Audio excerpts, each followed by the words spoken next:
आज आपण हनुमानजींकडे असलेल्या 8 सिद्धीबद्दल बोलू। अनिमा, अत्यंत लहान होण्याची किंवा एक लहान रूप धारण करण्याची क्षमता। महिमा, अत्यंत मोठे होण्याची किंवा प्रचंड आकार घेण्याची क्षमता।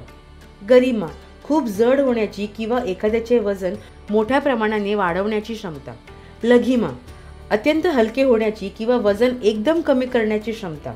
प्राप्ती, इच्छित काहीही मिळवण्याची किंवा कुठेही जाण्याची क्षमता।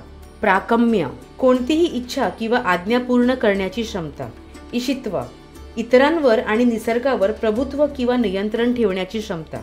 वशित्व, इतरांना आणि नैसर्गिक शक्तींना नियंत्रित करण्याची किंवा वश करण्याची क्षमता। हनुमानला विविध देवतांकडून असंख्य वरदान मिळाले, ज्यात शिवाकडून अमरत्व, इंद्राकडून अजिंक्यता आणि अग्नी आणि वरुणातील घटकांवर नियंत्रण ठेवण्याची क्षमता याचा समावेश आहे।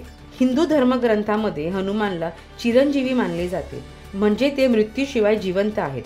असे मानले जाते की कलियुगात हनुमान गंधमादन पर्वतावर राहतात आणि जिथे जिथे भगवान रामाची कथा आणि कीर्तन होते तिथे ते उपस्थित असतात।